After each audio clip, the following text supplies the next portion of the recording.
Assalamualaikum warahmatullahi wabarakatuh. Sebuah kisah tentang hikmah dalam bersabar. Disebutkan dalam Al-Quran surat As-Saffat ayat 139 sampai dengan 148, mengisahkan tentang Nabi Yunus alaihi salam dalam menghadapi ujian kesabaran ketika berdakwah.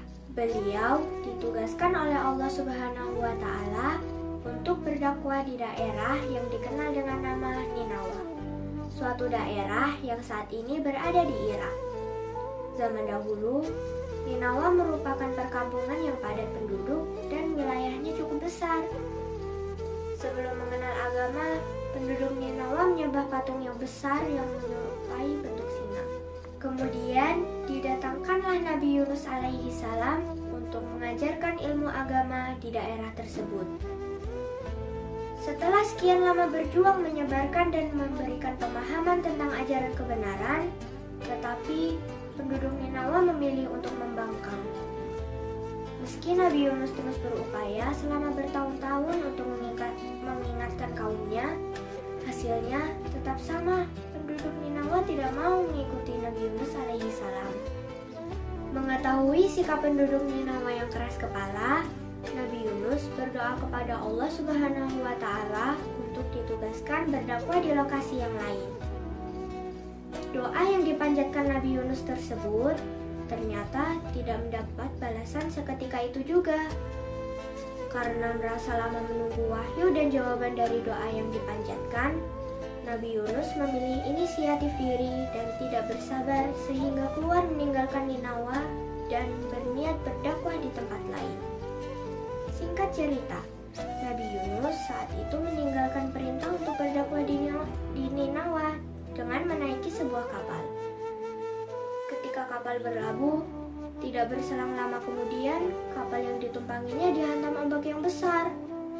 Karena kondisi yang mengancam jiwa, sang nahkoda mengambil tindakan membuang semua barang yang diangkut untuk mengurangi beban agar kapal tidak tenggelam. Meski semua upaya telah dilakukan untuk mengurangi beban, yaitu membuang barang-barang muatan, ternyata kapal yang dinaiki Nabi Yunus tetap terombang-ambing karena diterjang gulungan ombak. Akhirnya, sang nahkoda memerintahkan untuk mengurangi beban penumpang. Ditulislah nama semua penumpang di atas batu.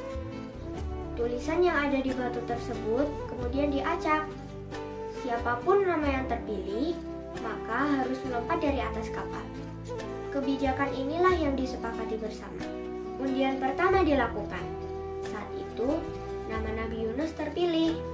Mengetahui hal ini, semua penumpang akhirnya memutuskan untuk mengulang undian. Namun, ketika dilakukan undian berikutnya, tetap nama Nabi Yunuslah yang terpilih dan terus seperti itu hingga berulang kali. Akhirnya, Nabi Yunus merasa jika kenyataan itu merupakan hukuman baginya lantaran meninggalkan kaumnya. Beliau seketika itu mengambil posisi di ujung kapal dan bersiap untuk melompat. Saat menjeburkan diri dari permukaan laut, tiba-tiba muncul ikan paus yang seketika menelan Nabi Yunus hidup-hidup. Kisah yang memilukan terjadi. Di dalam perut ikan paus yang gelap gulita serta bercampur dengan makanan, ikan, dan kotoran, ditambah kondisi kedap udara tanpa makanan dan minuman, Nabi Yunus melakukan evaluasi diri. Selama di dalam perut ikan paus, Nabi Yunus tak henti-hentinya selalu mengucapkan kalimat taubat, bersabar, dan berserah diri kepada Allah.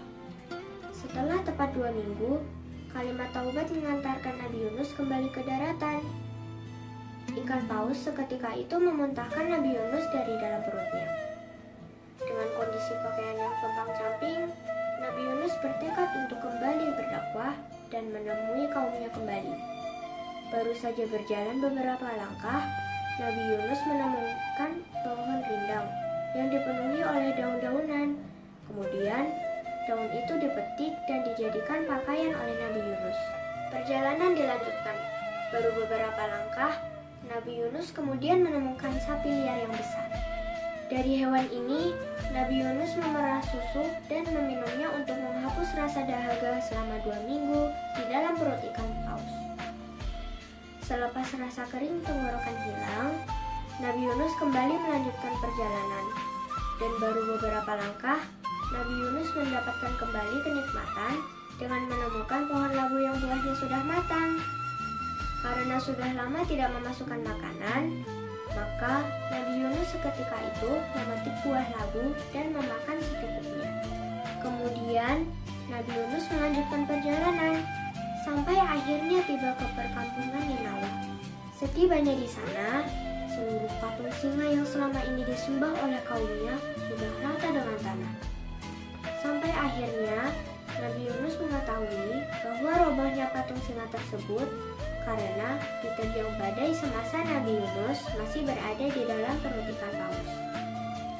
Selepas diterjang badai yang besar tersebut, kepala suku Ninawa akhirnya tersadar dan meyakini jika ajaran yang dibawa oleh Nabi Yunus adalah ajaran yang benar. Seketika itulah, kepala suku berdoa kepada Allah Subhanahu wa Ta'ala dan meminta agar Nabi Yunus dikembalikan ke Ninawa. Doa tersebut dikabulkan, dan sejak saat itu, penduduk Ninawa taat akan dakwah yang diajarkan oleh Nabi Yunus.